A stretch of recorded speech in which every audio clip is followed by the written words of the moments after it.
Hello everybody, welcome to theTUBE. So much going on, here's our lineup. What did the mysterious artist Banksy do in war-torn Gaza? What did Google's AI teach itself to do better than humans? Why does everyone think email is dead and what can be done? What does it take to turn a drone into a mean cinema machine? And why, oh why do we love this viral video so deeply? Questions, answers, let's do it. It's time to discover a new destination for your next trip, courtesy of Banksy. The British graffiti artist, known for his subversive street art, released a 2-minute video from war-torn Gaza on his website. But instead of sandy beaches, the video offers viewers a glimpse of what a Gazan sees well away from the, tourist track. The video also spotlights several of Banksy's latest graffiti pieces, including images of children swinging from a surveillance tower. Let's take a ride.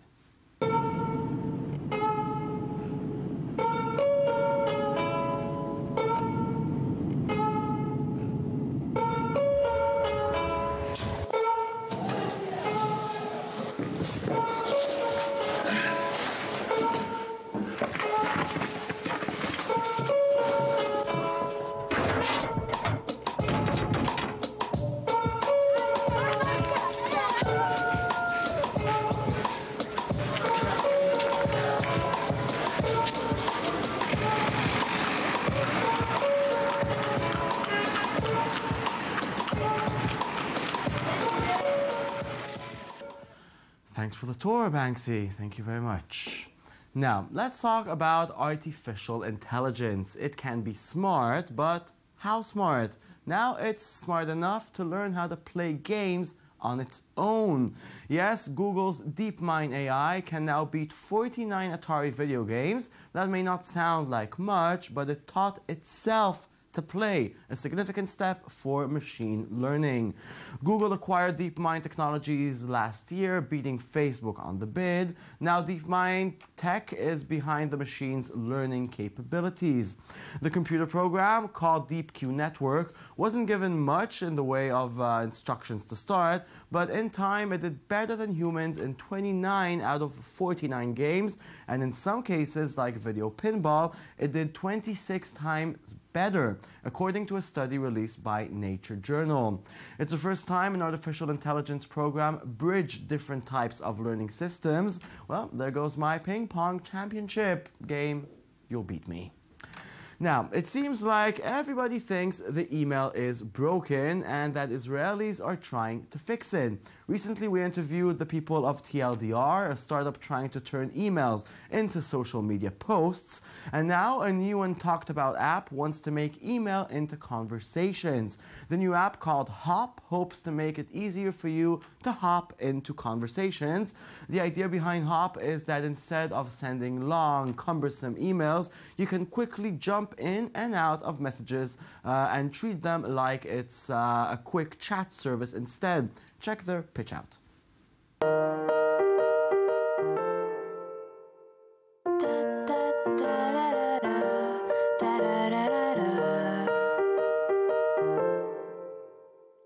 I've this song in my head and I know the tune, but I don't know the words to say that the song in my head is you. And it's the best I ever heard. It keeps me humming with a grin on my face.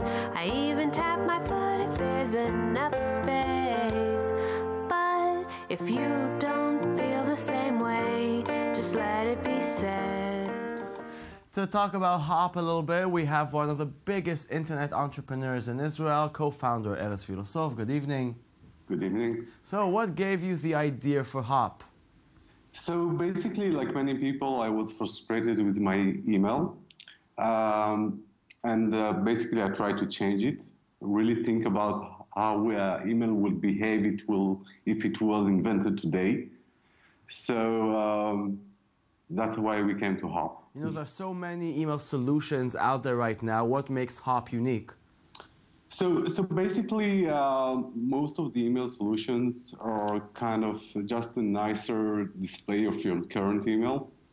And what we do is radically different because the first thing we do is we organize your email by people and not by subjects or, I don't know, just incoming stuff.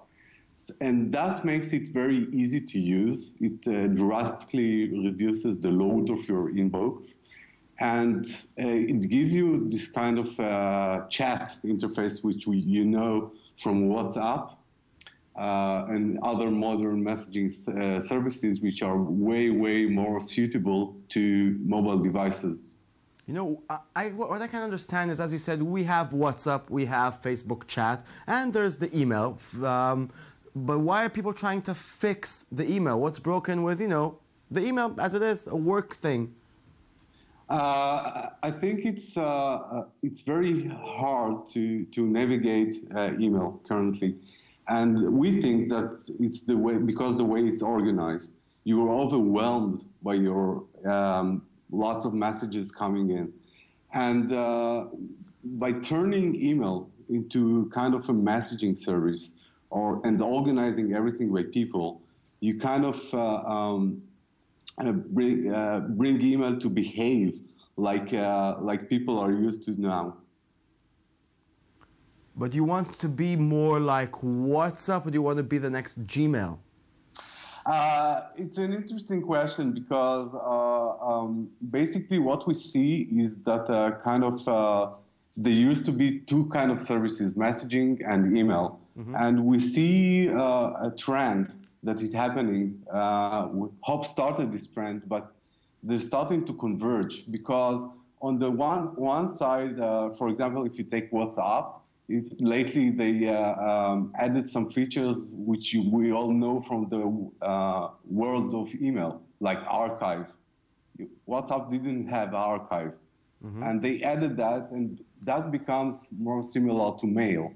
And on the other hand, services like our service, Hop, bring email to the ease of use and simplicity of WhatsApp.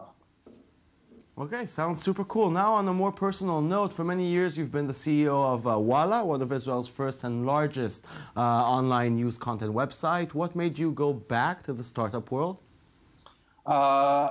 Basically, the reason I left Walla is to do international startups. Walla was a very successful company in Israel, but it had like this glass ceiling of how big can you get.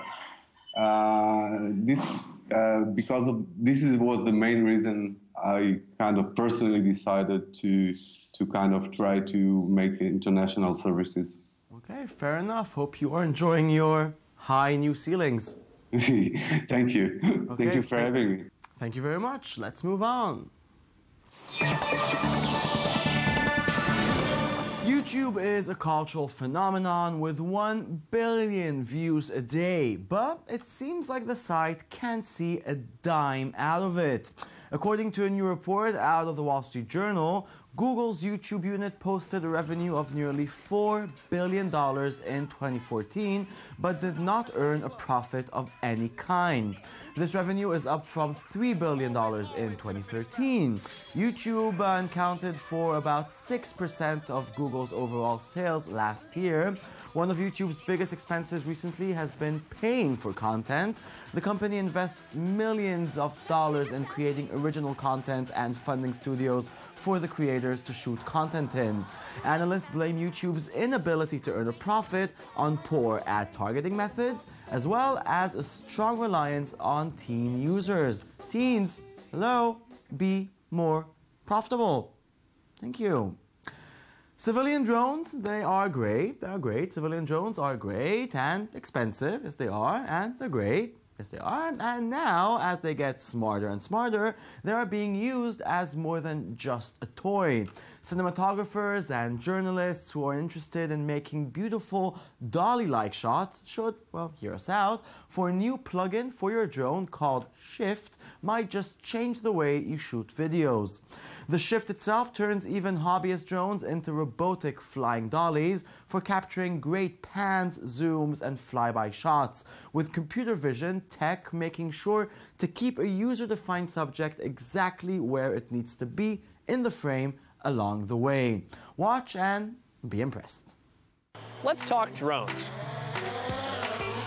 It's never been easier to get a camera in the air. Wide shots and simple pans can make for some awesome footage, but what if you need something more advanced? If your drone or your subject start moving, it can be hard to capture that perfect shot. At Perceptive Labs, we're working on something new. It's called the Shift. It's a simple plug-and-play add-on that lets you control your favorite drone. You focus on flying, and our system makes smooth subject tracking possible. No GPS, no wearable trackers. Coming through. Oops. With the companion app, you can select what you want and where you want it, and the Shift adjusts your camera in real time. Our system uses advanced machine learning and image processing to keep your subject tracked in the frame. With single points of focus, tap to track your subject in the frame. As your drone and subject move, the Shift adapts tracking to keep framing consistent, doing all the heavy lifting so you can focus on telling your story, whatever that may be. Impressive, impressive. And now, is that a VR headset in your pocket, or are you just happy to see me? Well, you're probably just happy to see me, but soon the other possibility may somehow be valid. There's been a lot of talk recently about cramming your phone into a VR headset, but nobody's talking about the biggest problem with that idea. Phones are portable, but bulky headsets, well, they are not. So here comes Moggles. It's a Swedish company designing a foldable VR headset large enough to strap a 5.7-inch phone onto your face, but small enough to fit in a pocket. It has to be a big pocket, but still. Basically, everything folds into the part of the headset that holds your phone, and the leftover cavity space is designed to hold a Bluetooth gamepad. It's only $79 on Indiegogo right now. Buy it. It's portable. Okay, movies. Movies are great, but famous movies made out of stock videos, haha, they are also kind of great. Here is the second edition of Stock Movies, Awards Edition. Action.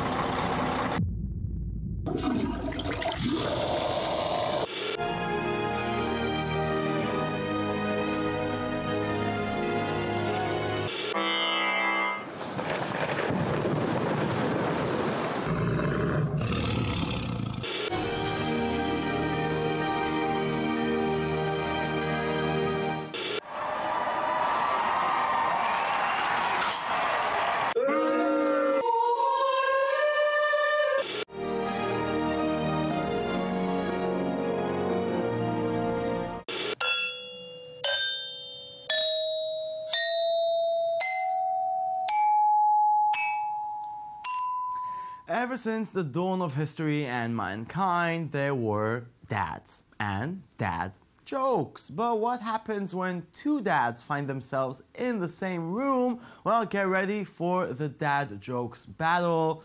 It's scary. Hi, take any table you like. Oh, hey, thanks. Steven, you think this one will fit in the car? Honey, what's wrong? Nothing. Sweetie, your hair looks different. I got a haircut. Really? Because it looks like you got them all cut. This tchotchkes ain't big enough for the two of us. Dad, where's the bathroom? I gotta take a pee. Oh, why don't you take two? They're free. Bowman, Wasserman, Schultz.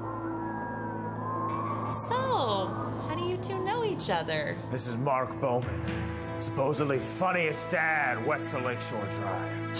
Cut it out, Dad. I'm hungry. Oh, nice to meet you, Hungry. I'm Dad. Come on, Dad. I'm serious. Serious? I thought you were hungry! Honey, be careful. Don't be a hero.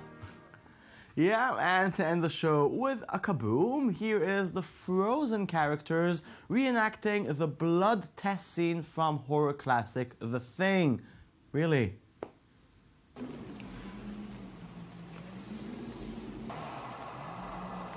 Now I'll show you what I already know.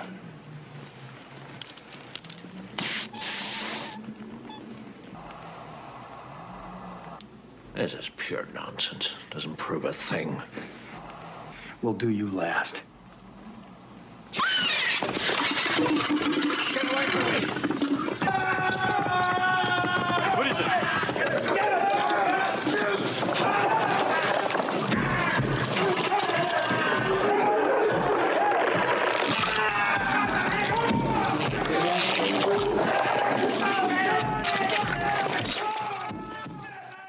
Do you want to build a snowman?